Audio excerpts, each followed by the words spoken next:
es pastilla, no todo es inyección, no todo es medicamento. Muchas veces el paciente solo necesita ser escuchado, ¿ya? Entonces vamos a ir entrando un poco en eso, porque va a haber un capítulo que es la relación médico-paciente y los sistemas de salud.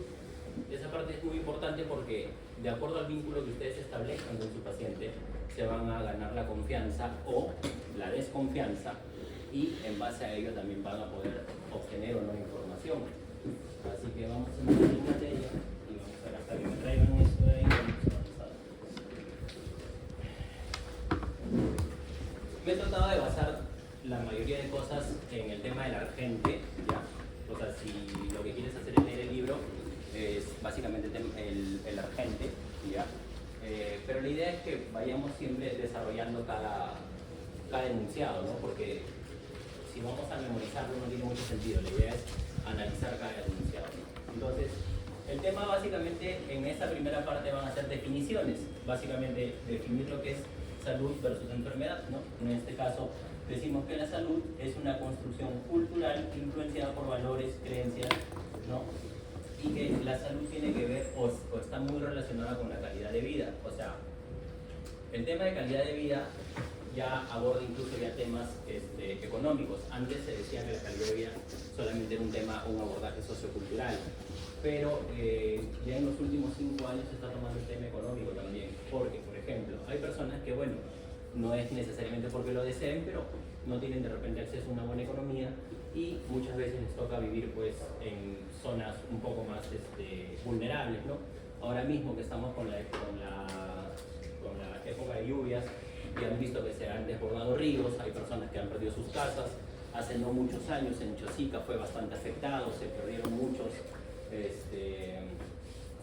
casas, muchas propiedades, muchos negocios se perdieron, y todo eso repercute en el tema de salud, porque cuando una persona, digamos, está estable, por así decirlo, sus preocupaciones disminuyen, ¿no? O sea, no es lo mismo saber que tienes un techo donde llegar o un plato de comida que lo vas a tener a diario, que si es que no sabes cómo te va a presentar el día, ¿verdad?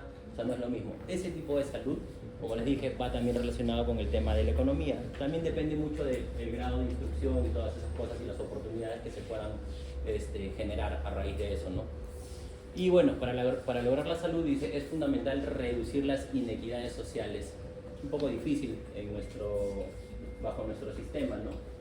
Sobre todo también nuestro sistema de salud, en el cual vemos que la realidad es que para que un paciente le den cita, por ejemplo, para una ecografía, pueden pasar 5 meses.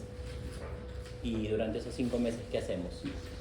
Y si esa ecografía luego te arroja que hay sospecha de procesos, por ejemplo, neoplásicos, son 5 meses que perdiste, ¿verdad? Y ustedes dirán, pero es que en otros países y todo eso, no, mira, no estamos tampoco tan alejados. En Canadá, por ejemplo, para conseguir citas con los especialistas, también toma un tiempo. El tema está en que hay una mayor cultura preventiva, ¿no? Acá normalmente vamos cuando ya está instalada la enfermedad. ¿Cuántas personas hacen un chequeo anual, por ejemplo? Pocas. Siendo sinceros, pocos. De este salón, probablemente menos del 50%. Y muchas empresas ni siquiera te hacen un chequeo anual, que debería ser parte de la política de salud, ¿no?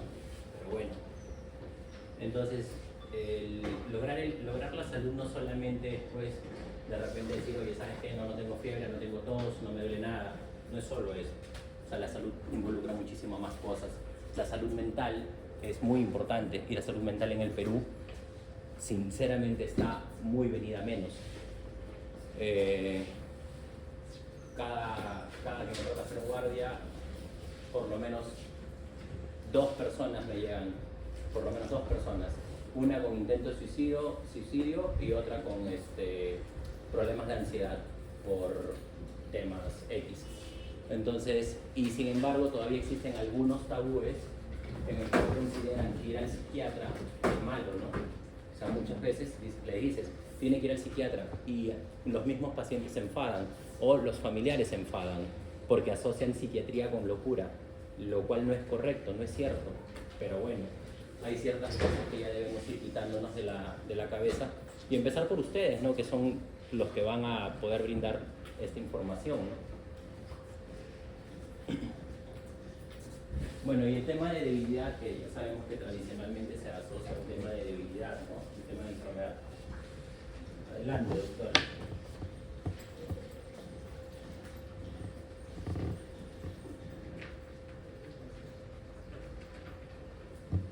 La entrevista con el paciente. Para la entrevista con el paciente no es solamente preguntarle, señor, ¿cómo se llama? Señorita, ¿cómo se llama? ¿Cuántos años tiene? No solamente eso. La entrevista con el paciente parte desde la presentación, en este caso del médico, ¿no? Porque no es lo mismo pues ver un médico tal vez independiente de los gustos, independiente de las modas. No es lo mismo pues ver de repente un médico con cabello largo, con barba, de repente poco aseado, ¿no? Y puede ser un genio tal vez, pero la impresión o la seguridad que tú le vas a brindar al paciente parte desde tu imagen. Entonces, cuando nosotros iniciamos una entrevista con el paciente, debemos siempre tener una presentación adecuada, ¿no? Ya algunos pensadores griegos decían, el médico debe vestir con decoro, porque eso tranquiliza al paciente. De por sí, la persona que va a buscar ayuda es una persona que ya tiene problemas, no solamente físicos, sino también mentales. ¿Y a qué me refiero con mentales? No me refiero a que esté como, digamos, podríamos decir loco, sino que a quién le gusta estar con dolor. O sea, si a alguien le duele algo, está estresado, está angustiado, ¿verdad? Y tú recibes a esa persona en busca de ayuda. Entonces, partimos por eso, ¿no? La presentación del médico. Luego, usar palabras correctas y adecuadas. No porque sean modismos, le vamos a estar diciendo, ¿qué fue, hermano? No vas a estar así.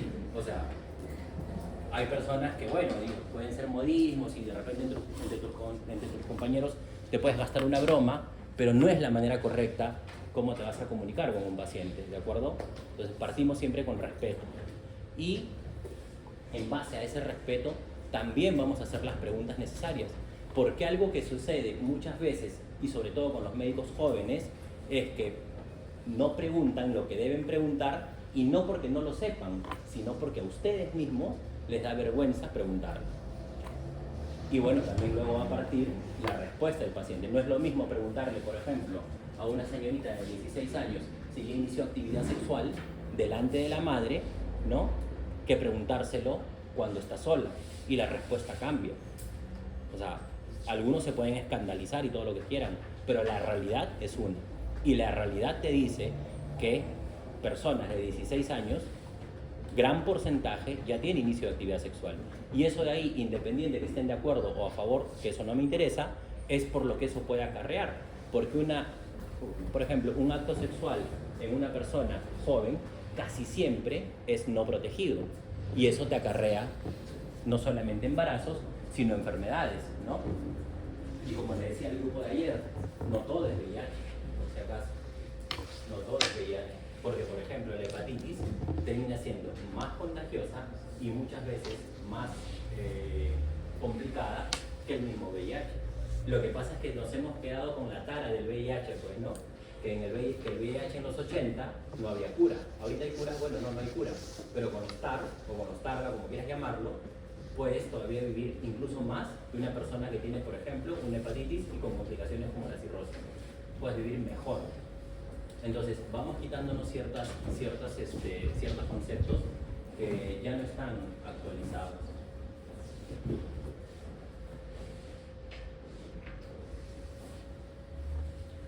Sobre la entrevista. Es muy importante que cuando conversemos con un paciente hagamos contacto visual. ¿Ya? Porque otro de los grandes problemas que vemos es el médico está en la computadora, porque ahora todo es digitalizado, ¿no? O sea, ya incluso pasas visita con las computadoras y están mirando la computadora y le dicen ¿qué quiere? O incluso muchas personas cuando están hablando no los miran, o sea, no hay contacto visual y eso es una falta de respeto. Entonces tenemos que ir eliminando o erradicando esos malos hábitos, ¿ya? Es siempre hacer contacto visual, tratar con respeto a las personas. No necesariamente te pido que sonríes rías, ¿no? Pero es parte de. Entonces, porque eso de ahí va a generarte un buen vínculo con tu paciente, y la idea es que tu paciente te diga las cosas que tú quieres, o sea, que tú puedas, tomar para poder llegar a un buen diagnóstico, ¿no? Recuerden que en la anamnesis está el 80% del diagnóstico, o sea, porque, a ver, vamos a hacer ejemplos sencillos. Al final, mira, las diapositivas las tienes ahí. Ya, y si quieres leer los capítulos de Emergente están fáciles, o sea, más de 10 hojas no vas a leer. Pero vamos a tratar de aterrizar un poco a lo que sucede. La mayoría de consultas, ¿por qué creen que es? O sea, algo que se les ocurra, ¿por qué creen que es? ¿Por qué cree, doctor, usted que un paciente iría a una consulta? Por alguna molestia o dolor que siente. Dolor, muy bien, doctor. ¿Y el dolor, doctor, usted lo puede medir? Pero es una escala subjetiva, ¿verdad? Porque objetivamente usted no puede medir el dolor, o alguien puede medir el dolor de forma objetiva. No, ¿verdad?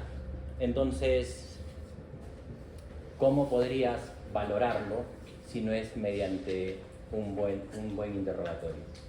Porque luego también te va a tocar que todos los pacientes, o la mayoría de pacientes te llegan y dicen, doctor, es que está con un dolor insoportable.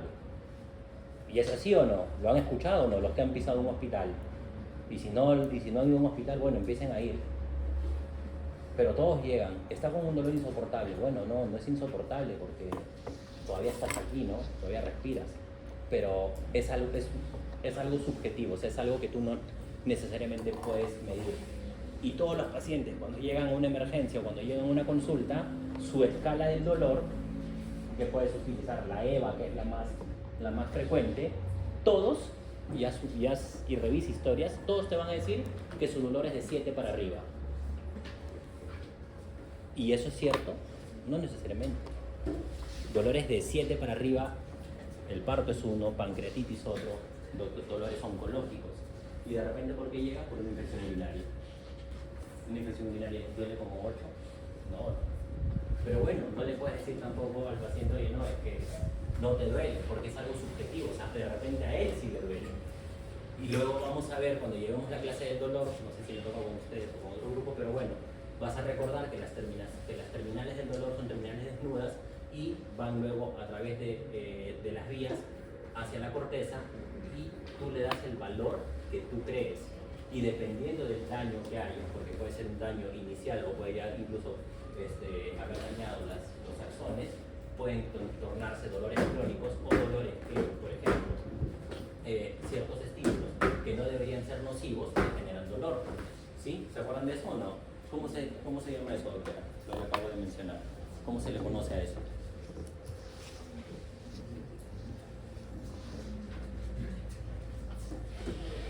¿No? ¿No se acuerda, doctora?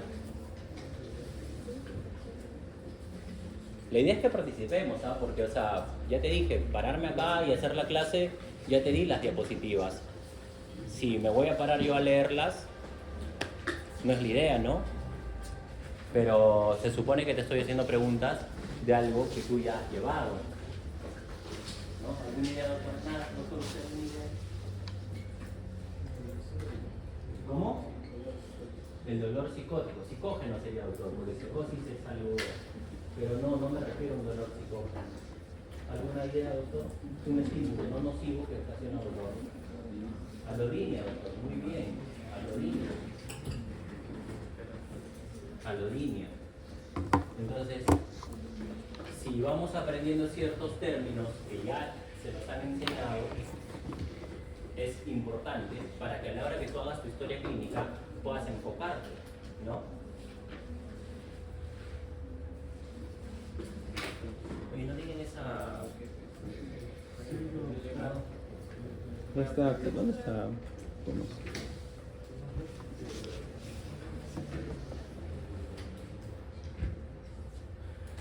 La relación médico-paciente. La relación médico-paciente básicamente es un tema que vas a ver en repetidas oportunidades, que parece muy sencillo, porque en sí leerlo es bastante sencillo, pero que es bastante difícil de lograr. No solamente por nuestro sistema, sino también por nuestro trato.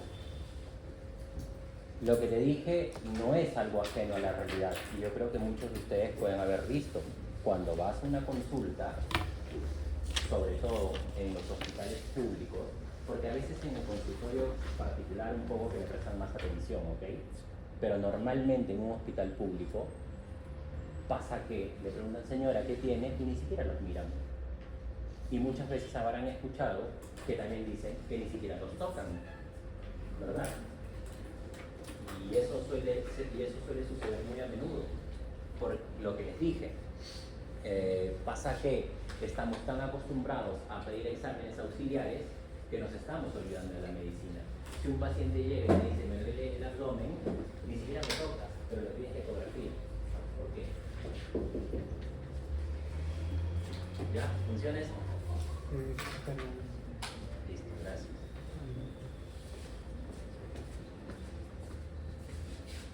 Vamos a ver.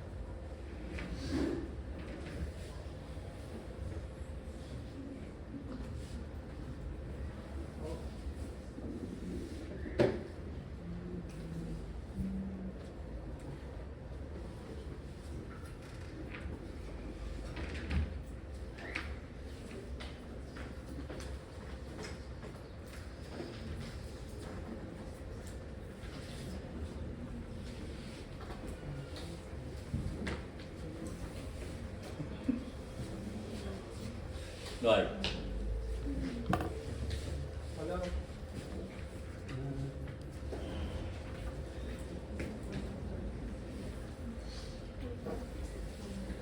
Javi, es un cable debajo de la computadora. Pude rentar la asistencia.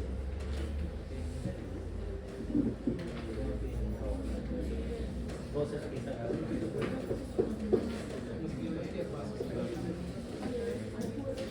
¿Quién le pidió loca?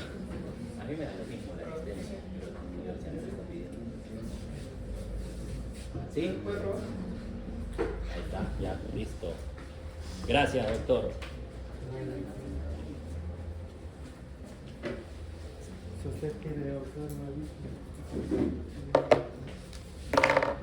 Ya, ¿de qué estábamos hablando? Ah, ya, del tema de la relación médico-paciente, ¿no?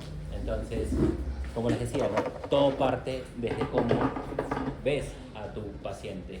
Ahora, por ejemplo, aquí vas a ver un punto en el que en el tema de la relación médico-paciente, ¿no?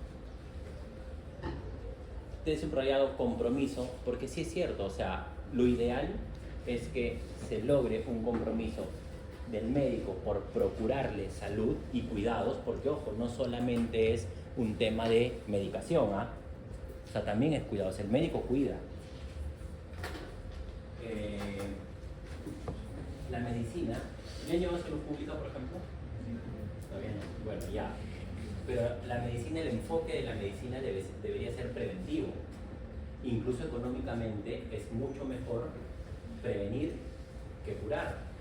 Para que se hagan una idea, ya eso lo vas a ver en salud pública, pero te doy algunos datos para que luego cuando leas esto, porque ya tu delegado tiene todas las diapositivas, para que cuando leas esto puedas entenderlo, porque no solamente es memorizarlo, o sea, yo lo que necesito es que lo comprendas. Para que te hagas una idea, se hizo un estudio sobre los gastos en salud, ¿ya? Y la mayoría de países, por no decir todos los del mundo, destinan el 70% de su presupuesto de salud a los últimos 10 años de vida. Y si no me crees, te lo paso a explicar. A ver, doctor, ¿usted qué cosa cree que sea más económico? ¿Medirle la glucosa a alguien todos los días con un hemoglucotest o tener a un paciente intubado en UCI con una cetoacidosis diabética? La toma de glucosa. Muy bien, doctor. Entonces, en razón de ello, cuando ustedes han visitado o han visto un paciente hospitalizado que tiene vías, que tiene medicamentos, que tiene enfermedades muchas veces ya que han afectado varios órganos, ¿Le dan una buena esperanza a ese paciente? No. Lo más probable es que dentro de los próximos 10 años ese paciente no esté con nosotros, ¿no? Y esa es la realidad. Y no solo eso, sino que lo más probable es de que ese paciente en el transcurso del año tenga múltiples ingresos hospitalarios, no solamente como consultas, sino como hospitalizaciones per se. ¿Cuánto crees que te cuesta una hospitalización solamente el día de cama? Lo más sencillo. Lo más sencillo debe estar por medio de 450 soles. Eso es lo que un paciente le cuesta al Estado, porque en las instituciones privadas es un poco más, por medio de 900, dependiendo del número que vayas. ¿Ya? Pero eso es solamente, como que dice la habitación. A eso súmale los cuidados de enfermería, súmale los medicamentos, y si luego pasamos a estancias de intermedios o de cuidados avanzados, le estás asociando monitores, ventiladores y sondas por ejemplo de respiración. Entonces, naturalmente todo eso te genera mayor costo. Entonces, si esto me genera mayor costo, ¿por qué destinamos todo a curar y no a prevenir? ¿Sí me entiendes, no? Ok. En razón de ello, es que la relación que tú logres con tu paciente va a ser muy importante, sobre todo en el aspecto preventivo. Porque una persona que confía en ti, y si tú tienes compromiso hacia ella, te va a buscar para las dudas que tenga. Tampoco lo va a hacer a horas no adecuadas ni todos los días, ¿no? Pero la idea es que tengan la confianza suficiente para poder abordarlos, para poder preguntarles, para poder decirles, ¿sabes qué, doctor? Mira, me duele esto. Y ustedes los podrán orientar. Es mucho más fácil eso a que no se pueda generar un buen vínculo. Y nuestro sistema de salud nos dice que es muy difícil que tú reevalúes al mismo paciente en los próximos 3 meses. Y te lo digo porque lo paso. O sea, si yo veo a Juanito y le pido exámenes, para que Juanito se haga esos exámenes y lo vuelva a ver yo mismo, pasan, sin mentirte, promedio de 3 meses. Y entonces, ¿qué le digo a Juanito mientras tanto? Es un poco complicado, ¿no? Entonces, ¿qué se hace? Ok, señor, sáquese sus exámenes y su reconsulta o su reevaluación ya no es conmigo, sino con otra persona. ¿Se pudo mantener el vínculo? No. Por eso es que la relación que ustedes generan con sus pacientes, ese vínculo, va a ser muy importante y puede determinar muchas veces el fracaso o el éxito del tratamiento. Porque parece mentira, y si aplica eso que la fe mueve montañas, cuando tú le dices a un paciente que está bien y él te cree, realmente va a estar bien. Pero si tú no tienes un buen vínculo con esa persona, y dices, no señor, usted tranquilo, que no tiene nada, sus exámenes, todo ok, no tiene nada. Pero él puede salir y dice, no, yo tengo algo, no le creo, y se va a buscar a otro. ¿Pasa eso o no? Es la verdad, pasa eso. Entonces, muchas veces queremos hacer consultas express en 2 o 3 minutos porque andamos apurados.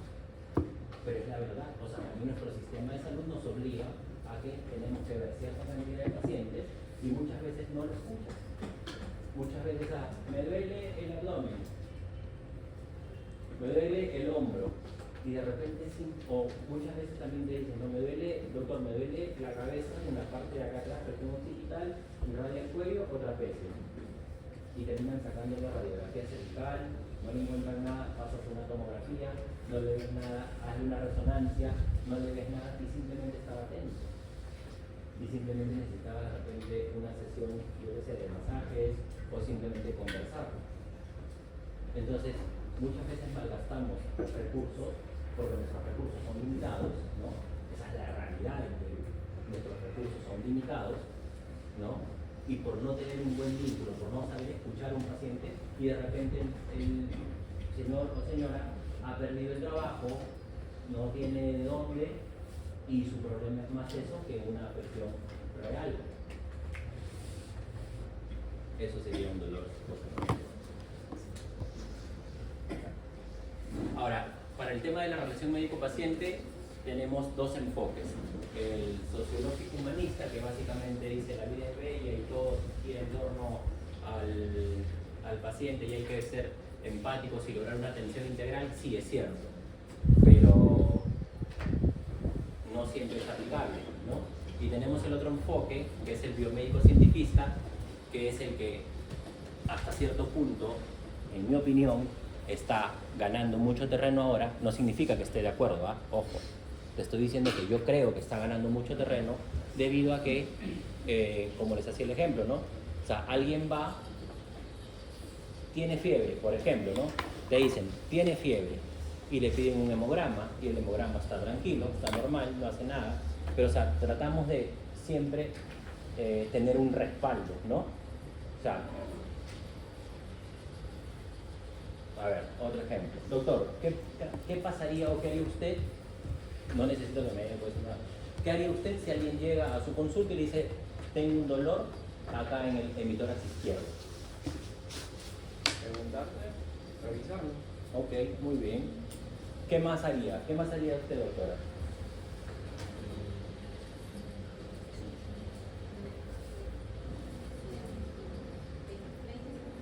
Intensidad de dolor y todas esas cosas. Claro que es importante hacer el interrogatorio, ¿no? Les acabo de decir que el 80% del diagnóstico está en la anamnesis. Pero ¿qué sucede? Vienen y dicen, tengo un dolor torácico, le hacen un electrocardiograma. Y el electrocardiograma está normal. Entonces, nuevamente, estamos consumiendo recursos por no hacer lo adecuado. Entonces, lo que quiero que vayamos sacando de estas clases que vamos a tener es que el examen físico, la anamnesis, ¿no? Son partes insustituibles de la historia. Tanto así que en tu historia, por lo menos la de medicina interna,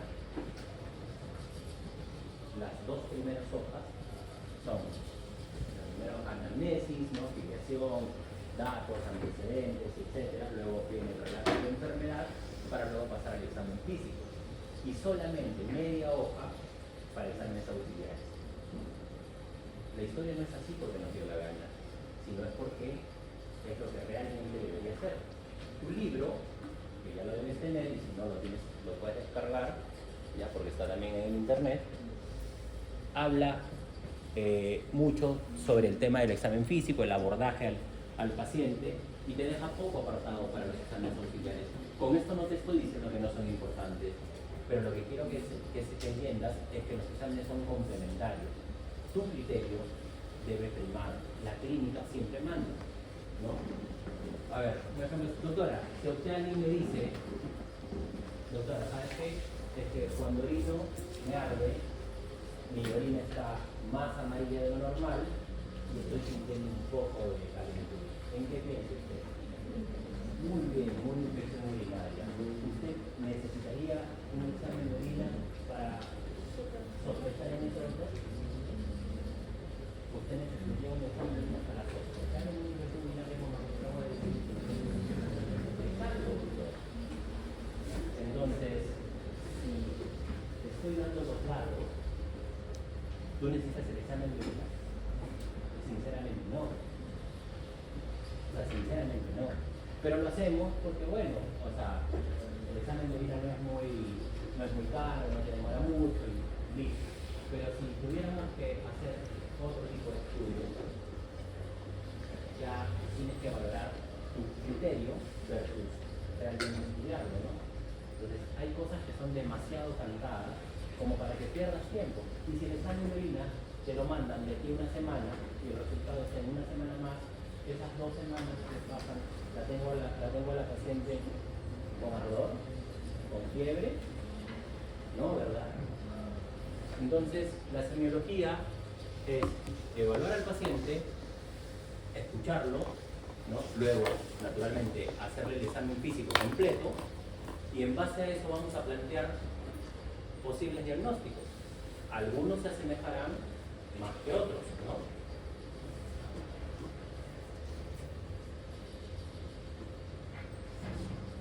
Ya, eso aquí ya te expliqué.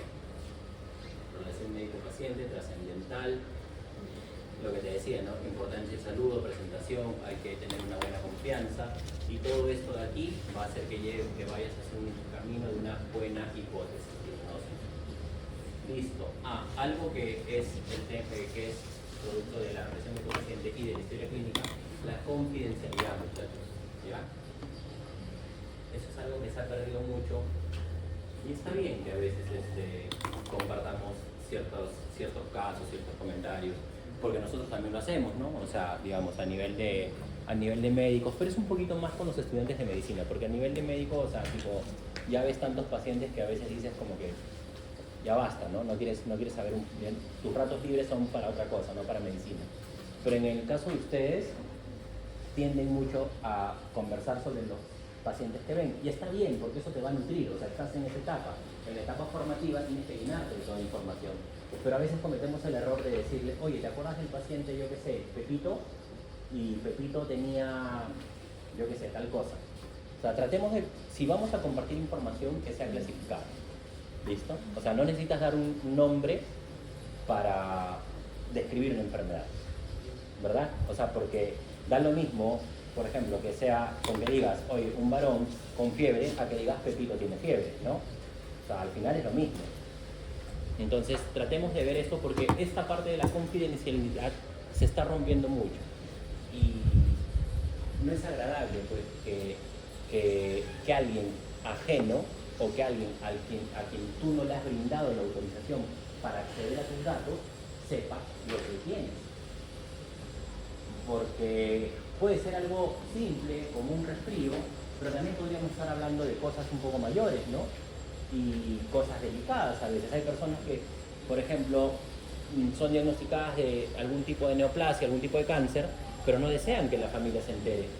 Porque bueno, yo qué sé, o sea, sus razones tendrán, hay que respetarlas, ¿no? Y eso es otro tema, ya cuando lleves ética vas a saber que hay un capítulo que se llama el silencio terapéutico, ¿no? O sea, muchas veces estás obligado a callar y otras veces tienes el deber de hablarlo, dependiendo si la acción que tomes va en mejoría o en detrimento de la salud del paciente. Pero luego se van a dar cuenta, porque vamos poco a poco, ¿no? Pero te voy dando algunos datos. Cuando una persona está enferma, no solo está enfermo la persona, sino también su entorno. Un ejemplo sencillo, si un padre de familia estuviera enfermo, ¿ustedes creen que los hijos no estarían preocupados? Naturalmente sí, ¿verdad? Por eso, cuando una persona está enferma, también está enfermo su entorno, por lo menos el entorno inmediato. Y no necesariamente estamos hablando de hijos, padres y eso, porque muchas veces pasa que, yo qué sé, hay personas que son criados por el abuelo o por el tío, y de repente no es su papá, no es su hermano, pero tienen un vínculo tan cercano que hace las veces de él. ¿Listo? Entonces hay que tener mucho cuidado con este tema de la confidencialidad. La integralidad, no solamente nos referimos a hacer un examen completo, sino también nos referimos a ser honestos y probos. No le voy a mentir a un paciente por buscar un beneficio. ¿Listo? Entonces no le voy a decir, oye, tú estás mal y te tienes que tomar esto, o te tengo que vender esto, o yo te hago la terapia tal. Uno también tiene que ser íntegro, ¿sí? ¿Me entienden? Si hay algo que no se comprende, me avisan, ¿ya? Racionalidad es lo que les estaba tratando de explicar respecto a el uso de los recursos, ¿no? O sea, no a por ejemplo, no para un dolor de cabeza le voy a dar una resonancia cuando no lo amerita. Casi todas las cefaleas son cefaleas tensionales. Hay ciertas características que te van a dar ciertos datos para pensar que no es una cefalea tensional. Por ejemplo, si el paciente te dice, oye, ¿sabes que tengo una cefalea hemicraniana? O sea, de un solo lado, no es holocraniana. Holo es todo, ¿verdad? Hemi es solamente un lado. Si te dicen, doctor, que yo tengo una cefalea hemicraniana, tipo pulsar, que pulsa con un auto sigónico, o me dificulta hablar, no voy a pensar que es una cefalea tensional, ¿no? Entonces ahí lo que está pensando es que probablemente hay un PEI, que es un proceso intracraneal, y ahí sí ameritaría una tomografía. Pero si el paciente llega y te dice, ¿sabes qué? Es que mira, ando medio estresado y por las tardes, de vez en cuando, me duele la cabeza. ¿Usted le pediría una resonancia, doctora? ¿No? no sabe la orina, lo manda con su compañero. No, porque no lo medita. O sea, en esos casos que son, digamos, un poco más sencillos, no medita que pida ciertos exámenes. ¿Ya? El tema de la disponibilidad no solamente del paciente, sino del médico y de los recursos, porque es lo que te estaba haciendo el ejemplo, ¿no? Para pedir una ecografía en alguien, una ecografía que no es de emergencia, te dan 3 meses promedio la consulta. Y eso te lo digo porque en la mañana estoy haciendo consulta. Pedí una ecografía y me dicen de aquí a 3 meses. ¿Qué les digo? ¿Qué podemos hacer? Entonces, muchas veces el paciente tiene que hacerlo de forma particular. ¿Eso es lo ideal? No, no es lo ideal. Sobre todo deberíamos tener... En teoría, todos tienen un aseguramiento universal, ¿no? La ley te dice que todos tienen derecho al aseguramiento universal.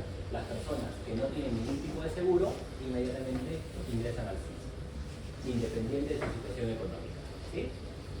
¿Sabes eso o no? Ok, listo.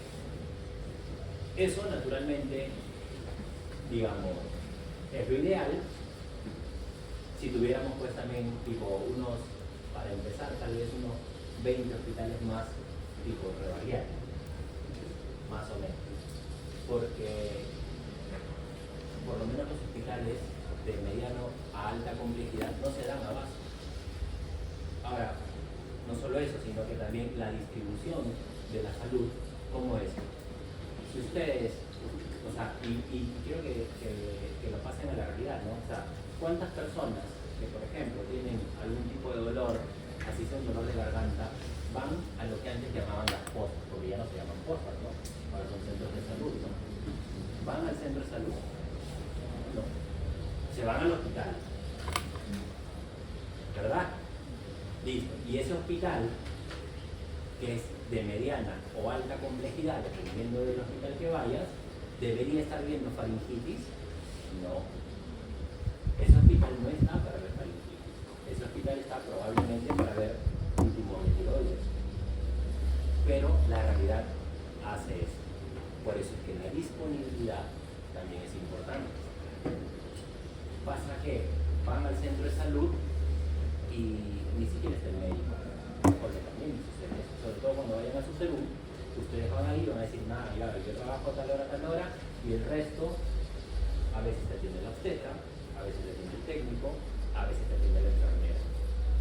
Ellos están legalmente en condiciones de atender a un paciente, no, legalmente no, porque ellos no pueden prescribir, ellos pueden brindar soporte, sí. Si llega, por ejemplo, ¿cómo sería brindar soporte? Si llega un paciente febril, le pueden dar medios físicos, por ejemplo. Eso sí podrían hacer, pero ellos no podrían prescribir. La ley es eso, pero la realidad es otra. La realidad es que en ese centro de salud no hay nadie más. Y probablemente ustedes estén viviendo a una hora. ¿Qué hacen? Entonces la verdad es eso, ¿no? Por eso, cuando lean el capítulo ya suena todo bonito, pero luego pasa a lo que realmente estás viviendo, a lo que realmente sucede en el Perú. Y ustedes de repente están tocando ahorita los hospitales de Lima y todo eso, pero luego sabes que tienes que hacer el servicio rural, ¿no? En serio. Y vas a salir de Lima, y vas a tener que ir a zonas alejadas, a zonas de extrema pobreza, donde muchas veces, y te lo digo porque a mí también me ha tocado, tú deseas tratar algo y lo único que tienes es paracetamol, amoxicilina y progesterona. Nada más. Y con eso tienes que tratar todo. ¿Con eso podrías tratar todo? No. Pero es la realidad. Y te la tienes que adecuar, intentar. La historia clínica. La historia clínica es todo documento médico legal, ustedes ya lo saben, ¿no? La historia clínica es un documento médico legal, y por la parte legal sabes que todo lo que escribas y sobre todo lo que no escribas es lo que te va a meter en problemas. ¿Cuántos son? Somos 60.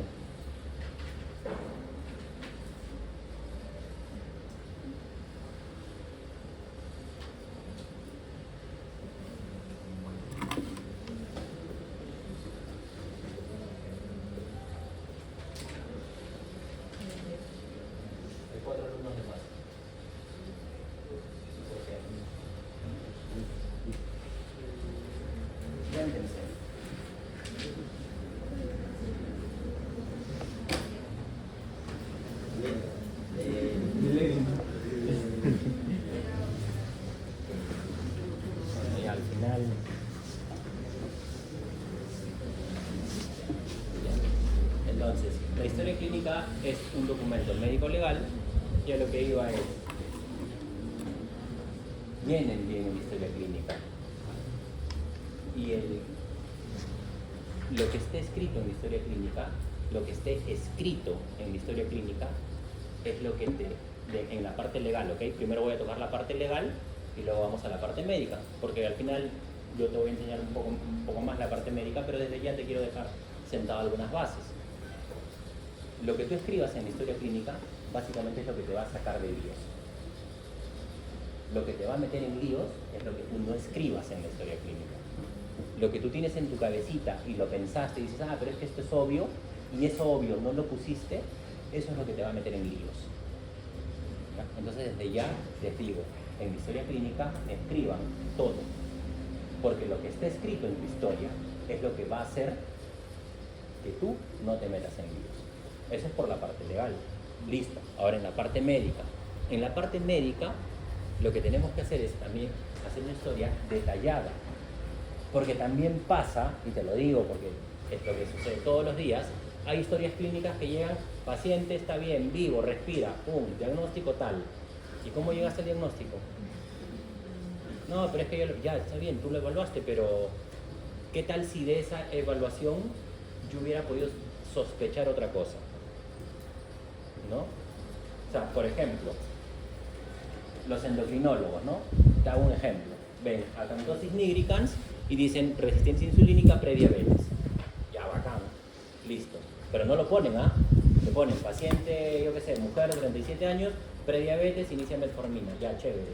Pero si tú le describes eso, y digo, de repente, el dermatólogo dice, esto no es una acantosis, esto puede ser una queratitis actínica.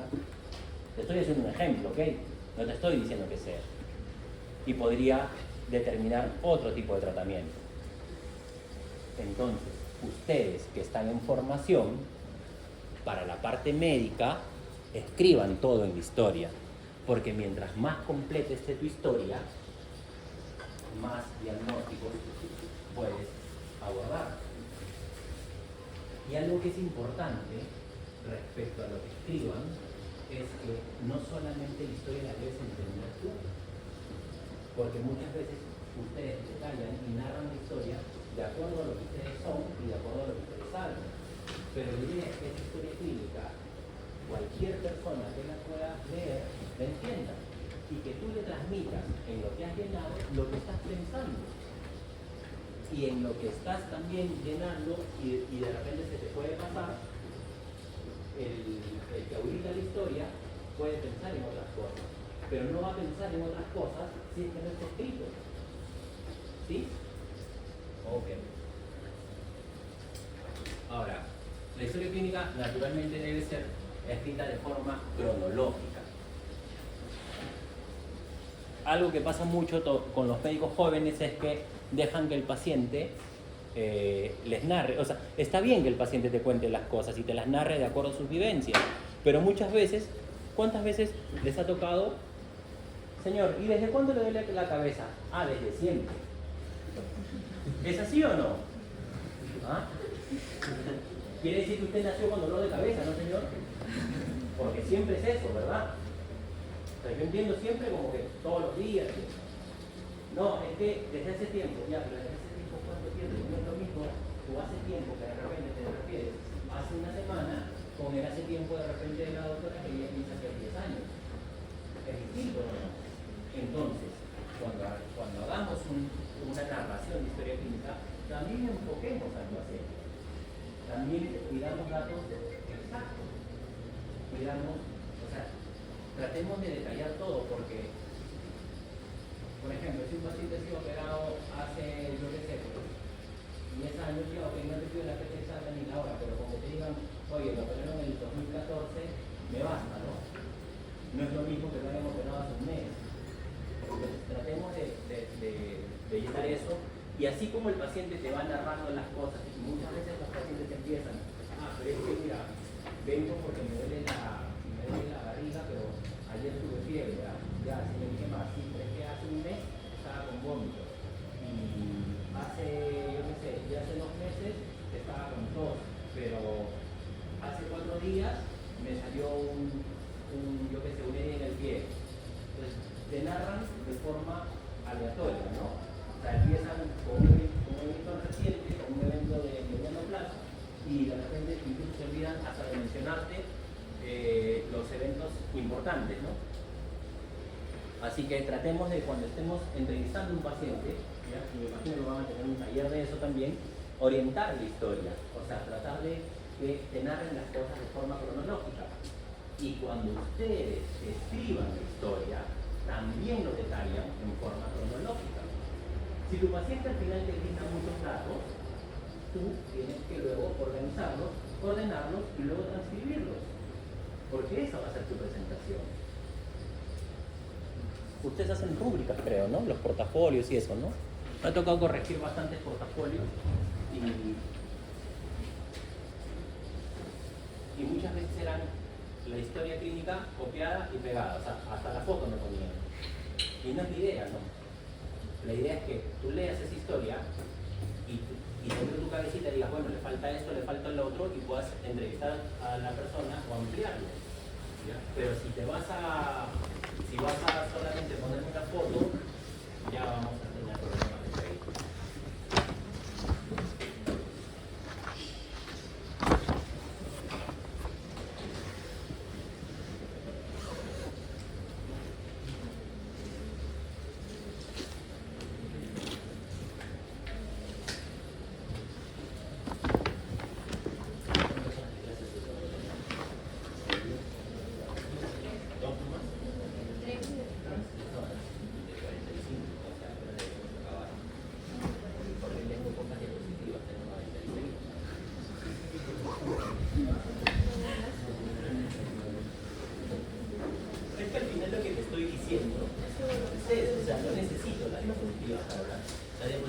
Vemos el título y te explico y ya está, y luego lo vas a leer.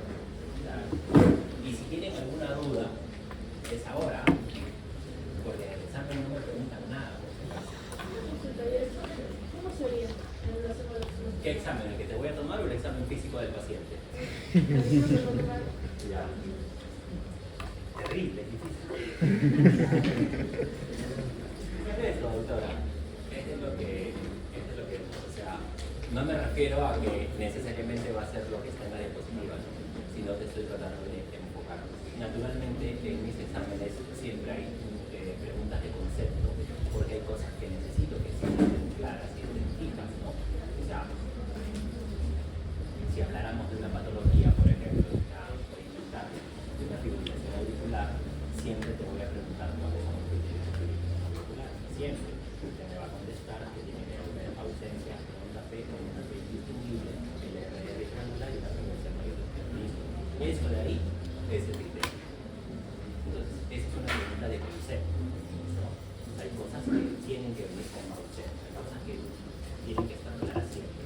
Pero no te puedo hacer 20 preguntas de concepto porque si no sería demasiado fácil, ¿no? Luego lo pasamos a la aplicación clínica. O sea, esto de aquí, ¿cómo lo vas a llevar a tu paciente? ¿Qué es lo que necesito que hagan respecto a ello? ¿No? Pero son fáciles.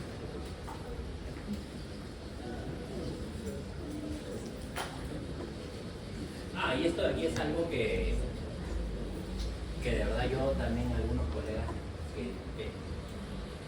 yo tengo fe a letra, pero trato de no ser pues tan abusivo, ¿no? O sea, trato de no escribir tan, pero de verdad que hay veces en que, por ejemplo, hace como una semana me mandó una receta a mi primo y de verdad que yo no me entendía nada.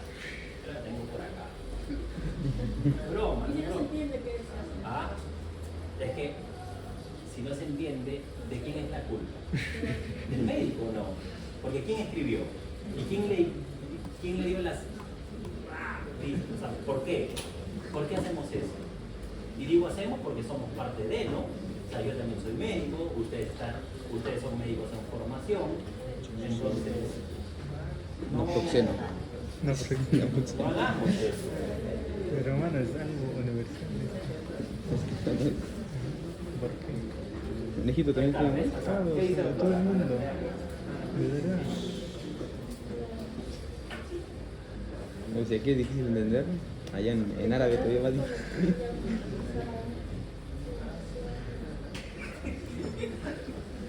Ya ves. No te miento, o sea, Nosotros escribimos así.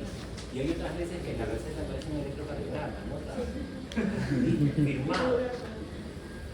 El de farmacia sí es un artista, a veces entiende todo, no sé cómo. Pero el de farmacia sí es un artista. ¿Ya? Entonces, tratemos de escribir de manera legible. Para evitar eso, ahora estamos con la historia digital, ¿no? Pero no todos los hospitales tienen una historia digital. Y cuando tienes historia digital, no funcionan impresoras, sistemas y etc. Así que, por favor, tratemos de escribir por lo menos de forma clara. Sobre todo teniendo en cuenta, hace unos años un spot publicitario que había una mayorcita, ¿no? Y una señora, me imagino unos 60, 70 años tal vez, que acudía al médico, ¿no? Y el médico agarra, escribe de una manera poco legible, ¿no? Y antes de entregar la receta, él mismo la ve, la anula, la rompe y vuelve a escribir de forma legible, ¿no? Eso es parte de la empatía, ¿no? Entonces ponerte en el lugar de la otra persona. Una persona geronte, con lentes, que probablemente muchas veces la realidad de nuestro país dice que no tienen necesariamente una ayuda o un soporte en casa, porque los hijos también tienen que trabajar, etc. Simplemente pasa que no están. Entonces tratemos de hacer eso no porque nos lo pidan aquí, sino porque es algo que nos deben hacer del corazón también. ¿Ya? Partes de la historia clínica, ya ustedes saben las partes, han visto historia clínica. ¿Cuántos años tienen estudiando medicina? 3 años. 2 años. Se lo empujaron. Las cosas cambian. Yo llevé semiología cuando estaba en sexto ciclo, séptimo ciclo, una cosa así. Llevé primero medicina 1 y ahí llevé semiología, o algo así. Pero a lo que voy es que desde que has entrado a la universidad te vienen enseñando la historia clínica, ¿o no? ¿No? No me mientas, ¿ah? ¿No? Ok, entonces vamos a empezar haciendo algo detallado con la historia clínica. Listo. Las partes entonces de la historia clínica. Las partes de la historia clínica, por lo menos lo que te compete para tu ciclo, es de aquí hacia arriba. ¿Ok? Porque yo no te voy a pedir que hagas tratamiento. Eso lo vas a hacer cuando lleves tu curso de terapéutica. Y es más, lo ponen mal todavía porque les falta diagnóstico 3. ¿Ya? Pero, y menos voy a pedir que evoluciones, porque la evolución la van a hacer solamente cuando sean internos. ¿Listo? Y a veces mal, pero bueno. Lo que sí te voy a pedir es que anamnesis y examen físico no tengas ningún error, porque eso sí te compete. O sea, eso sí está para el nivel en el que estás, ¿no? O sea, estás en sexto ciclo, esto de acá tiene que ser prolijo, tiene que ser excelente, porque para eso te estás preparando. El tema de diagnóstico te puedo permitir que hayan fallas, ¿no? Porque, ok, todavía estás en proceso. Pero nuevamente, si te digo, paciente mujer, que le arde cuando misiona, que cursa con orina cargada, o sea, que me pongas pancreatitis, no te dejo entrar al examen, ¿no? O sea, hay cosas que ya, o sea, pero naturalmente pueden haber otros tipos de patologías que se presentan de forma ya un poco más, más complicadas, ¿no? Entonces ya, ok, no te voy a pedir que des con el diagnóstico de primera intención, pero sí, anamnesis y examen físico tiene que quedar perfecto. O sea, eso diferencia a realmente un buen médico de uno del montón. Nuevamente, y te repito, no sé por cuarta, quinta vez, el 80% del diagnóstico va a estar en la anamnesis, porque es lo que el paciente te va a decir, es lo que él es, todas sus quejas están ahí. Y el paciente no te va a decir, pues, oye, yo qué sé, me duele porque llega y dicen, me duele el corazón, ¿no? O sea, te dicen, me duele el corazón. de repente no lo ve el corazón, después de otra cosa, pero te dicen, duele el corazón, y tú no vas a ser tan novato de estarle preguntando, pues, todo sobre el pie derecho, ¿no? O sea, la anamnesis también tiene que ser enfocada. Preguntas todo, eso sí, pero luego te detienes más en lo que te importa, ¿ya? Y el examen físico, señores, es completo, ¿ya? El examen físico es completo. Naturalmente, y esto de aquí les digo porque desde ya también se van quitando el morbo y ciertas ideas poco aplicadas en medicina. O sea, si a un paciente le tienes que tocar los testículos, se lo tocas. Si a una paciente le tienes que hacer un tacto rectal, se lo haces. Porque es parte del examen. Porque ya te dije, lo que tú no hagas es lo que te va a meter en lío. Naturalmente, lo vas a hacer con ciertas condiciones, ¿no? O sea, por ejemplo, la semana pasada teníamos, sobre todo con el tema de los varones con las mujercitas, pues, ¿no? O sea, tenías que hacerle un tacto rectal a una persona de 27 años porque estaba con hematoquesia, ¿ya? Hematoquesia o sangrado asociado a las heces, ¿ya? Porque ya no sé, ya cuando yo tengo rectorragia o melena y eso, o sea, lo defines por ahora como hematoquesia, ¿no? Ya luego lo vas a decir. Pero lo que voy es que tienes que hacer un tacto rectal, claro que sí, pero para que te evites problemas, lo haces con alguien al costado. ¿Listo? Pero si tú no haces ese tacto rectal, ¿cómo realmente evidencias si es que hay o no hay un sangrado asociado a las deposiciones? No puedes, ¿no? Ah, doctor, le pido un hemograma, ya ves que hay la hemoglobina, pero o sea, no sustituye el examen auxiliar, no sustituye el examen físico, ¿ya? Y lo mismo va a pasar también, por ejemplo, igual con las mujercitas, si te dicen, doctor, ¿sabes qué? Tengo eversión del pezón. ¿Qué le vas a mirar? ¿El abdomen? No, tienes que mirarle las mamas o no. Entonces, por eso les digo, o sea, el examen físico es completo, pero naturalmente, con respeto, siempre respetando el pudor del paciente, porque también pasa que, si te dice, por ejemplo, tengo eversión del pezón, no vas a descubrirla todo, ¿no? Descubres la zona que vas a evaluar, no descubres todo. Y para las mujercitas, porque también he visto, te digo porque lo pasamos muy a menudo también, pasa que si un paciente llega y te dice, tengo, yo qué sé, inflamado la región genital, ¿y qué te toca hacer? Tienes que palpar, pues. Entonces, vamos quitándonos ciertos prejuicios y ciertas taras, porque ustedes van a ser médicos. Y por no examinar esa zona, probablemente te metas en problemas a futuro. No conmigo, porque al final yo no soy juez. Pero te puedes meter a problemas a futuro. ¿Ya? Pero naturalmente siempre con respeto, ¿no? Respetando el pudor del paciente, su derecho de la intimidad, ¿no? Y tampoco pues vas a evaluar esas zonas con 5 alumnos al costado, ¿no? No, es que es la verdad, ¿no? O sea, no lo vas a hacer así o no lo vas a hacer delante de todos, ¿no? Lo tienes que hacer en un ambiente relativamente privado, como te digo, coberturando las zonas que no vas a evaluar, ¿no? Para poder hacerlo de una manera adecuada y respetuosa.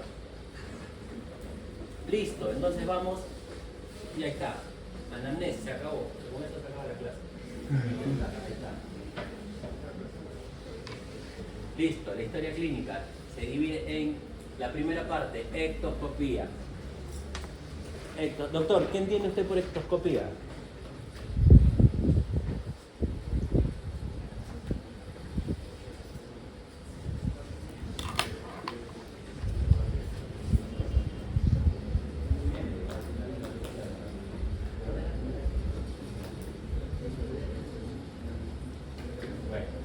La ectoscopía se refiere a lo que tú vas a ver al paciente o vas a ver en una persona de su condición, sin siquiera haber hablado con esa persona.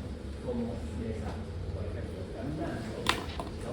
Si es que se ingresa cojeando, si es que ingresa vomitando, incluso vas a ver, por ejemplo, si es que ingresa por una fase histórica, ¿no? Roja, púrpura,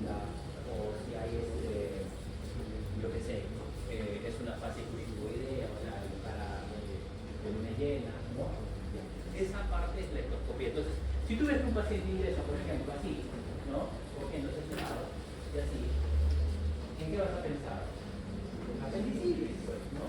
Entonces, la ectoscopía te va dando ciertos datos, naturalmente son solamente datos presuntivos, porque no se sustituye en ninguna parte de la historia, todo se suma, sí, pero ninguno se sustituye, ¿ok?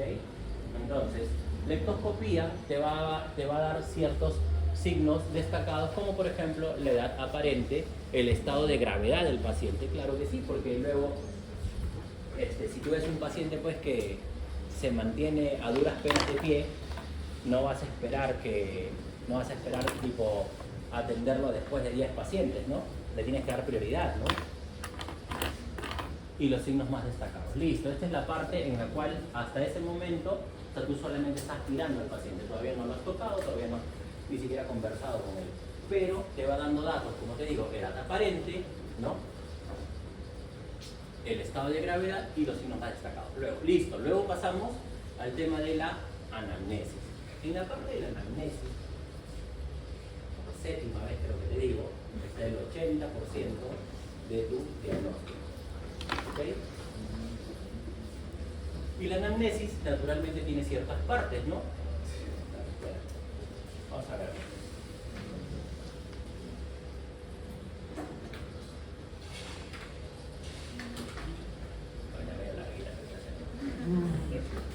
Ya.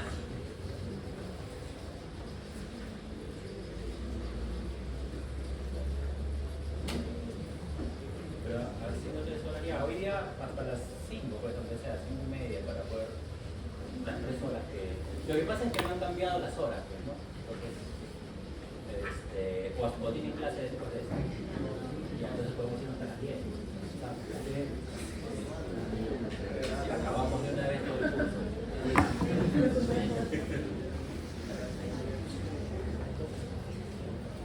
Ya, mira, el tema, básicamente esto es una historia clínica de forma general, ¿ok? Tienes, después de la ectoscopía, vienes con la anamnesis va a tener ciertos datos como la filiación. ¿Qué entiendes por filiación? Son todos los datos del paciente, ¿no? Edad, número de DNI, religión, ocupación, grado de instrucción. O sea, todo eso es importante, porque no es lo mismo hablar con alguien de una instrucción superior que alguien por ejemplo, de un analfabeto, ¿no? Aunque el concepto de analfabeto ha cambiado, ¿no? Bueno, no está todavía escrito en la RAE, pero ya se postula. Por ejemplo, ¿qué entienden ustedes por analfabeto?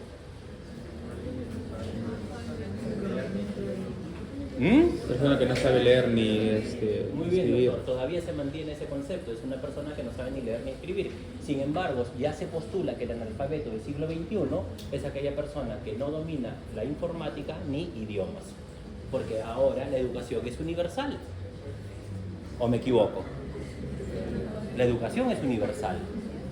O sea, ahora, sí es cierto, hay más colegios en más zonas, algunos se caen solos y eso, pero para el plan del gobierno la educación es universal, ¿sí o no? Entonces, incluso se presentan datos en que se ha reducido ostensiblemente esa brecha de instrucción, porque también sabrán que en todo el mundo la tasa de analfabetismo era mayor en la mujer que en el varón, y eso lo saben, ¿verdad?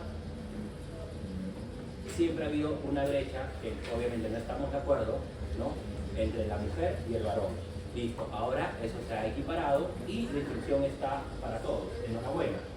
Pero, digamos, todavía se mantiene ese concepto, aunque basándonos en que la educación ahora es universal, ya cambia el término de analfabetismo.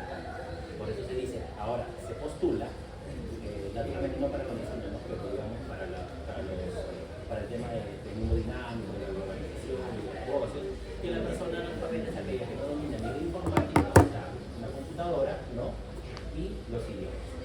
¿Okay? Porque en general se supone que ya todos pueden saber leer y escribir. Que eso sea cierto, bueno, pero es lo que hace, ¿ya?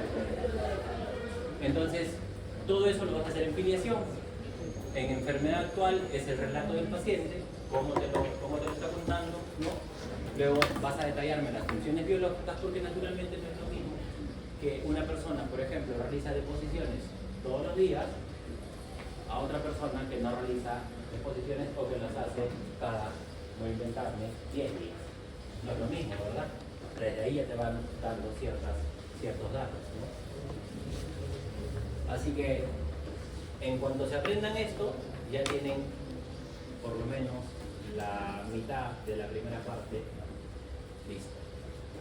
Porque luego vamos a pasar esta parte de aquí hacia arriba, desde acá, ¿no? Hacia arriba, todo eso lo haces sin tocar al paciente. Por ejemplo, cuando yo estoy en el hospital y me toca hacer una historia clínica, sobre todo los ingresos, ¿no? Porque, digamos, dependiendo de dónde estás, si estás en consultorio, si estás en emergencia, ¿no? O si estás en hospitalización, la historia clínica cambia un poco, ¿no? En consultorio va más orientada a la queja actual, o de repente algunas quejas crónicas, ¿no? En emergencia es el estado real, en el momento, el paciente. Doctor, pero ¿qué hace años? No, hace años en este momento no me interesa salvarte en este momento, ¿listo? Y en hospitalización te interesan más todos los antecedentes que llevaron a ese paciente a esa condición, ¿no? La historia clínica va teniendo diferentes enfoques, pero la estructura no cambia. La estructura va a ser siempre la misma, ¿ya? Pero ¿por qué te digo esto? Porque, por ejemplo, cuando les pedimos a los internos que hagan historia, yo les digo, mira, es que de aquí hacia atrás no necesitas tocar al paciente. Y yo necesito saber, yo les hago este ejemplo, que pueden no estar de acuerdo, yo digo, yo necesito saber todo lo que ha pasado de la puerta del hospital hacia afuera. Todo eso que ha pasado lo quiero aquí. Porque no necesitas tocar al paciente, solo conversar con el paciente. ¿Listo? Y dependiendo del estado del paciente, tú necesitarás apoyo o no del familiar. En realidad yo siempre te recomendaría que tengas un apoyo con el familiar. Porque pasa que a veces las personas, como están adoloridas o aquejadas, se enfocan solamente en un tema. Y sin embargo, el que los acompaña te puede dar algunos otros datos que te van a ayudar. No solamente eso, sino que también vas a tener pacientes que de repente su estado de conciencia o su estado neurológico en ese momento no te permita pedir datos y necesitas apoyo de otra persona. O lo que también se está viendo mucho más a menudo ahora es que la persona que te está brindando los datos es una paciente o un paciente psiquiátrico que te puede estar mintiendo. Y tú vas a hacer un examen o vas a enfocar una historia en datos falsos. Por eso te sugiero que hagas una anamnesis. ¿Cómo se llama esa anamnesis? Mixta. O sea, la anamnesis directa es aquella en la que tú conversas con la persona. ¿Ok? Si yo converso con el paciente, esa es una anamnesis directa. La anamnesis indirecta es, por ejemplo, tengo al paciente tequeado, o sea, o está desmayado, o está inconsciente, y no voy a estar, pues señor, cuénteme, ¿no? ¿Cuántos hijos tiene? Un poquito difícil, ¿no? Entonces, en ese caso, me valgo de una anamnesis indirecta, o sea, de alguna otra persona que me brinde los datos, que no es la ideal, ¿eh? Porque esa persona, naturalmente, tampoco es que conozca al 100% todo. Y la anamnesis mixta es aquella en la que tú puedes coger datos tanto de lo que te dice el paciente como de sus familiares. Es más completa, naturalmente, ¿no? Porque puedes contrastar los datos. Ya, vamos avanzando. Ya. Semiosignos logos totales. Mis conceptos. La semiología y manifestaciones de la enfermedad. Ya. ¿Qué entiende usted? A ver, doctor, usted que está bebiendo su agüita para refrescarse, ¿qué entiende usted por síntomas?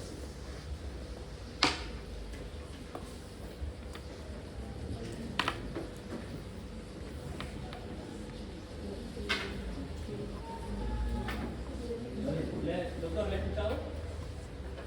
No puede trabajar con ¿qué dijo, doctor?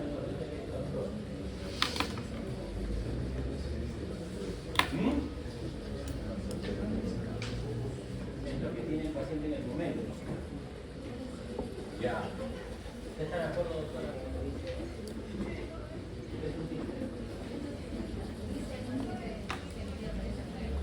Ya. ¿Y los síntomas usted los puede leer?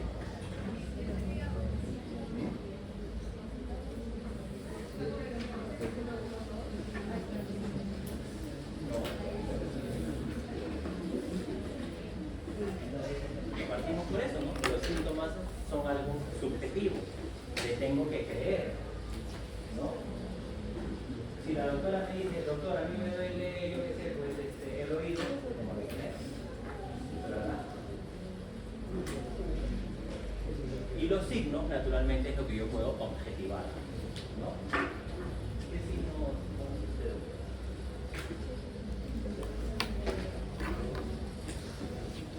Algo que usted pueda medir o objetivar. Muy bien. ¿Cuáles son los signos vitales, doctor? Frecuencia cardíaca, muy bien. ¿Otro signo vital, doctor? Ese no lo conozco, doctor. Ese respiratorio, no sé. Frecuencia respiratoria, doctor. ¿Otro signo vital?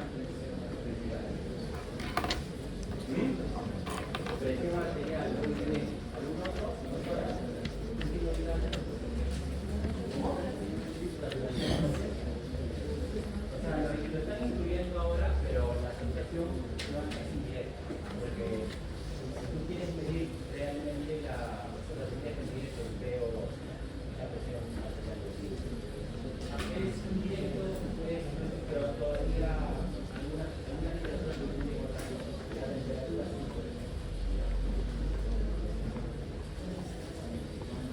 ¿Cómo?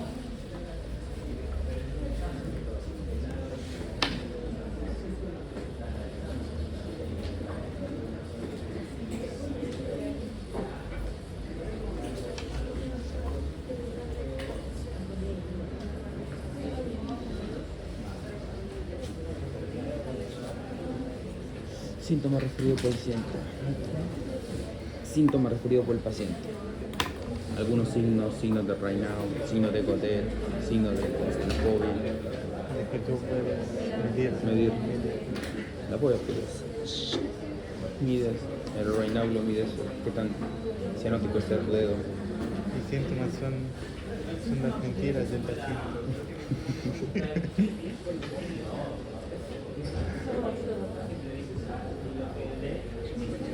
Pero sí, no puedes pensar siempre signo de, nunca es síntoma de. El signo directo. Sí.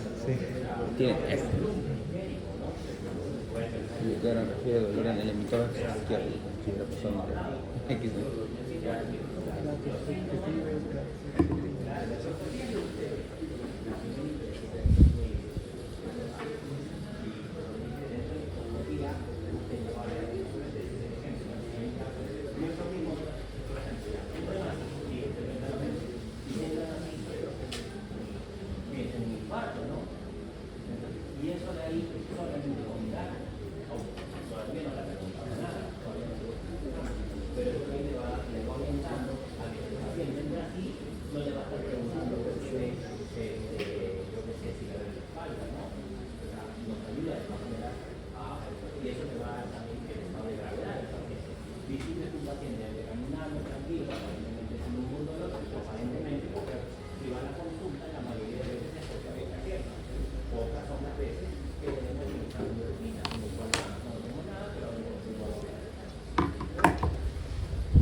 Ya, los tipos de síntomas, esto acá, ¿no? General, específico y patognomónico. Patognomónico es lo que caracteriza a la enfermedad. ¿Sí saben ese término, no? Listo. Y lo mismo con el tema de los signos, digamos. Componentes, ya. De la ectoscopía pasamos a la anamnesis. La ectoscopía es lo que ya les vengo diciendo, que vamos a tratar de ver ahí: género, edad aparente del paciente, estado de gravedad y los signos más destacados. Ejemplos, ya. Madison, ¿no? Ictericia. ¿Listo? O sea, esto es lo que decía, por ejemplo, doctor, si usted ve un paciente amarillo, o sea, no necesitas un examen de laboratorio para determinar que aquí la bilirrubina está elevada, ¿no? No necesitas, salvo sea una ictericia por una beta-carotenoide. ¿De cuál sería la diferencia? ¿Cómo? Una diferencia clínica para determinar que hay una ictericia por beta-caroteno de una ictericia con un patrón oxidativo. Que no necesita ningún laboratorio. A ver, usted que levanta la mano, ¿qué ha pasado? Yo sé que usted tiene la respuesta, no se tímido. Ah, no, doctora, usted. Tiene que ver con la coloración, pues. Cuando se trata de beta-carotenos, obviamente las mucosas no van a ser afectadas. Ya, pero estamos en Que puede ser generalizada y todavía usted no habla con el paciente. O en zonas específicas. No está mal, pero solamente mirando al paciente, ¿cómo podrías orientarte hacia una ictericia por beta-carotenos que una ictericia obstructiva? Bueno, ¿nadie? Muy bien, doctora, muy bien. Porque en ictericia por beta-caroteno, las escleras no se tiñen, las ruinas sí, pero las escleras no. Mucosas En no cambio, se tiñen. ¿cómo están las escleras de este paciente? Entonces lo más probable es que este sea un proceso obstructivo, ¿no? Ya luego vas a ver cuando te toque la parte de semiología del aparato digestivo, que dentro de las hiperbilirubinemias, cuando tengas ictericia, vas a tener la paladínica, la verdínica, la melánica, ¿no? Y la rubínica, ¿no? Ese es otro tipo, que te va orientando hacia más o menos qué tipo de ictericia es, ¿no? O qué tipo de patrón, si es un patrón obstructivo, si es un patrón mixto, ¿no? A predominio directo, indirecto, pero eso ya tranquilo, que ya vamos a llegar a todo.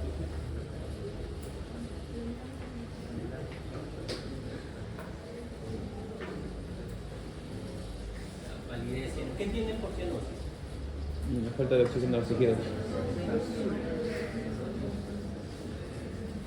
Una coloración azulada o violácea, ¿verdad? De la piel. Y eso normalmente ¿en qué se traduce? ¿Qué te está diciendo? Falta de oxígeno en los tejidos. No, hay aumento del CO2. Aumento del CO2. No necesariamente un déficit de oxígeno.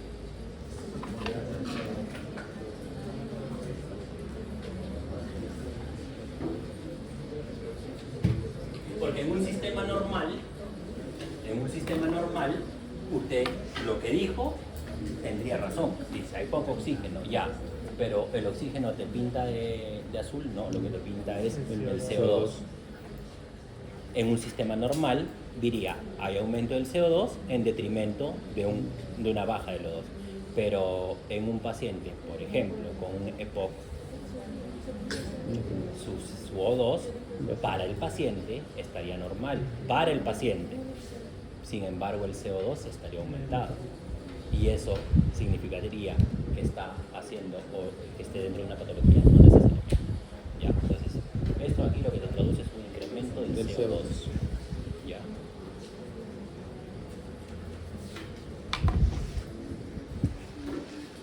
Ya te lo expliqué, así que no necesito ahondar más.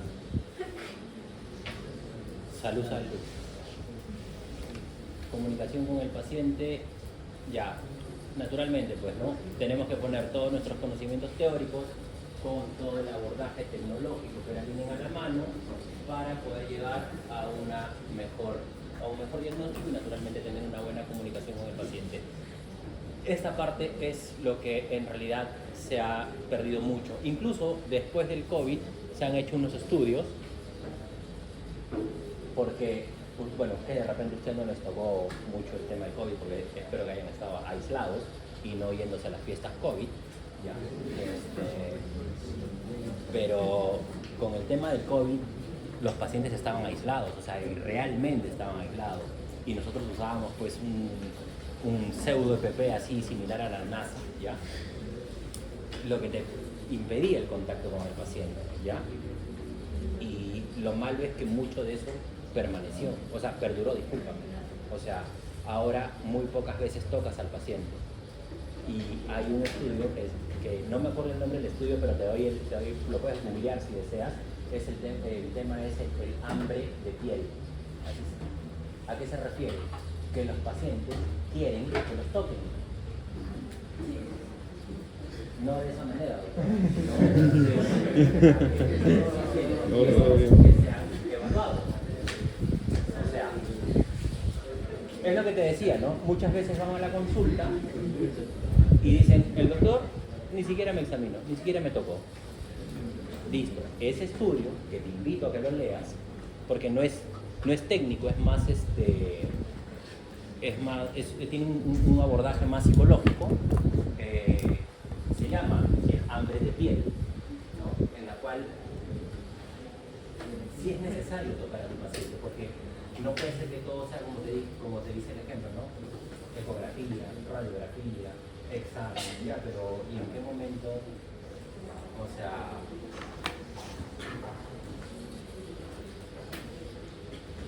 hace más o menos un mes, un poco menos tal vez, tuve en el consultorio una paciente de casi 63 años, si mal no recuerdo, que era la reconsulta con un dolor en el abdomen derecho.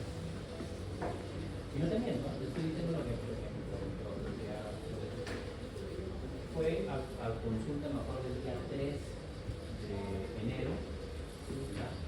Y lo que me cuenta es que ella dijo, tengo un dolor en el abdomen derecho, ¿no? Tengo un dolor en el lado derecho, y el médico le dio unas pastillas para el dolor, no la tocó y le envió a hacer una ecografía. Como la ecografía se la dieron probablemente para Navidad, la paciente decide hacerse ecografía particular. La ecografía fue realizada por un emergente, un médico general, ¿ya? Y te lo digo porque incluso su colegiatura es 10 y algo, o sea, estuve recién a salir de la universidad, ¿ya? Y la ecografía la describen como normal. Y no te miento, la verdad, porque no le he tomado foto porque a veces, normalmente cuando pongo los casos clínicos, los pongo en los pacientes que tengo y las pongo ahí en la pizarra los datos, ¿ya? Pero no le pude tomar foto a esa paciente, a la ecografía, ¿ya? Y entonces aparentemente me dice el doctor, pero mira, acá la ecografía su hija, ¿no? Dice, pero acá la ecografía me dice que no hay nada, y le sigue doliendo. Entonces, yo leo la historia, ¿no? Y pone abdomen blando, es decir, que no doloroso, no dice lo legal, está un abdomen perfecto. Leo la ecografía y la ecografía decía que no era nada, que no había nada, ¿ya? Y bueno, igual dije, bueno, pero es que tengo que salir de dudas, o sea, de algún lado lo tiene que doler, ¿no? Y hay que ver si realmente ella está un dolor abdominal, porque bueno, dije, puede ser un dolor renal, como los riñones son retroperitoneales, pero el uréter pasa a la cavidad anterior y dije, bueno, de repente por ahí es renal, ¿no? Le digo, por favor, y le voy a palpar, y de verdad le faltó una masa indurada de más o menos unos 5 centímetros de diámetro. O sea, ¿cómo es que no te estoy diciendo que, mira, el doctor, mira, y yo no, o sea, pasa, ¿no? O sea, en ese momento, en ese caso fue que aparentemente el médico anterior no había tocado, ¿no? Y nosotros tocándola, evidencia es una masa. Luego dices, ¿y la ecografía por qué no dice nada? Bueno, la respuesta está en que la ecografía es ojo dependiente, es operador dependiente. Y lo que no conozca el médico no lo va a notar, no lo va a describir, ¿no? Entonces, por eso digo, chicos, toquen a sus pacientes. Es la única manera que tienen de hacer un buen trabajo. Y ya te dije, lo que tú no hagas es lo que te van a entender.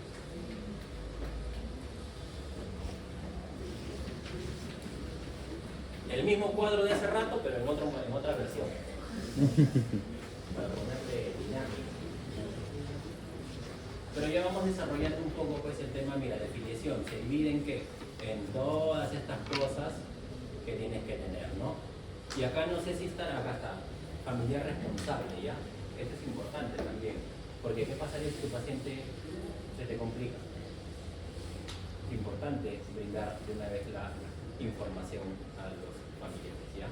Entonces todo esto es importante, nuevamente ya tienes las diapositivas, así que si no ves, las tienes ya en tu teléfono para que las puedas revisar.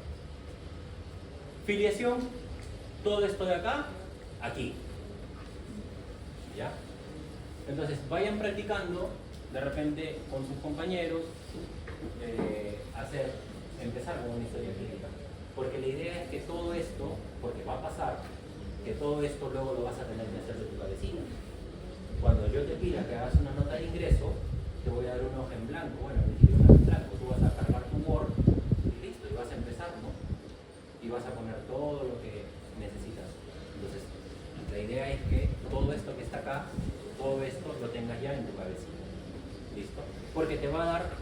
información, o sea, por ejemplo, ¿por qué cree, doctor, usted que sería importante la edad?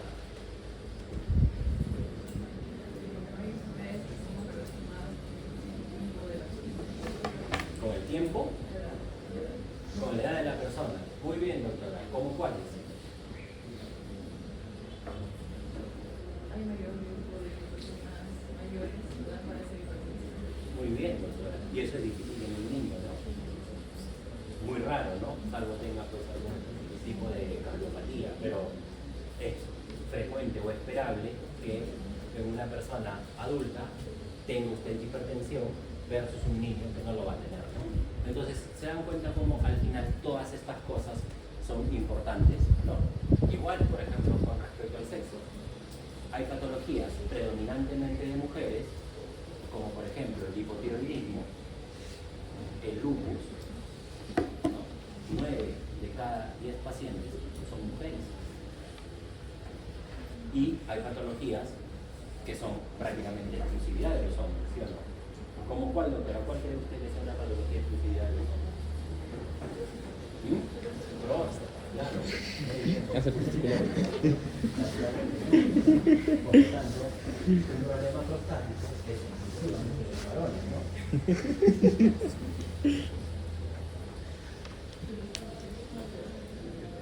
¿Por qué se ríe, doctor? ¿No tiene próstata o qué? Pregunto, ¿no? O sea, No, porque fue la respuesta más obvia para nosotros. claro. Hay cosas así, pues, ¿no?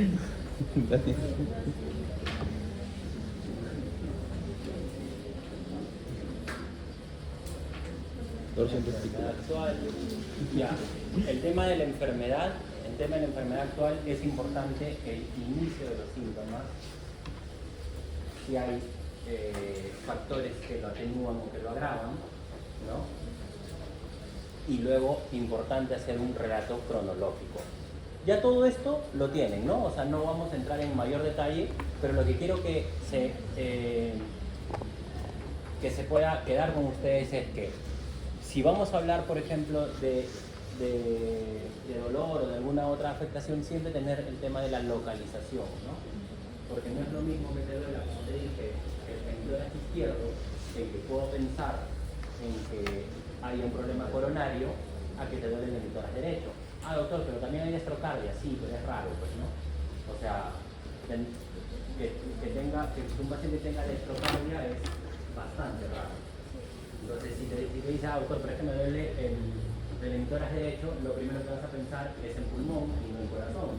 En cambio, si te dicen me duele el hemitórax izquierdo, lo normal es que primero abordes el corazón y después el pulmón, ¿no?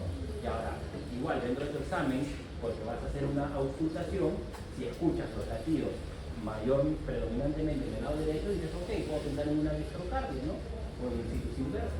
Ya, esos son hallazgos que te van a ir apareciendo desde poco, ¿no? Enfermedad actual, ya, el tiempo de enfermedad, si es aguda, subaguda o crónica, dependiendo de la duración, ¿no? La forma de inicio es importante, si es brusco o insidioso, o sea, brusco es algo súbito. ¿Qué enfermedades, por ejemplo? A ver, doctor, ¿qué enfermedad cree usted que puede dar un inicio brusco? Un IMA, claro que sí, un IMA. Una apendicitis. Pero la migraña, si es sin aura o migraña común, sí puede tener, pero la migraña no tiene migraña. Pero el ejemplo que dan los doctores es muy Una apendicitis,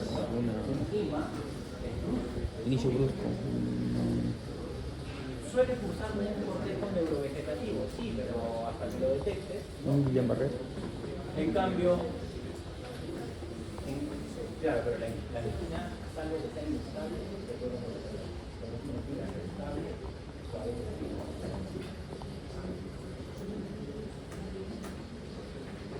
el curso de la enfermedad, si es intermitente, aquí en realidad yo prefiero que sea estacionario, ¿ya? Aquí, desde ya te digo, ya en tu diapositiva, lo que pasa es que es un cuadro, pues, ¿no? Entonces yo prefiero que diga estacionario, porque estable lo puedes asociar a que no tiene nada, ¿no? Pero prefiero que le pongas estacionario, o sea, que no ni empeora ni mejora. ¿Listo? Pero estable suena más a, por ejemplo, hemodinámicamente estable. Listo. Tú dices, bueno, no tiene nada. Prefiero que ya tú lo corriges y pones aquí estacionario. ¿Ok? 10 minutitos. Ya. Voy a hablar haciendo abdominales. Ya, 10 minutos.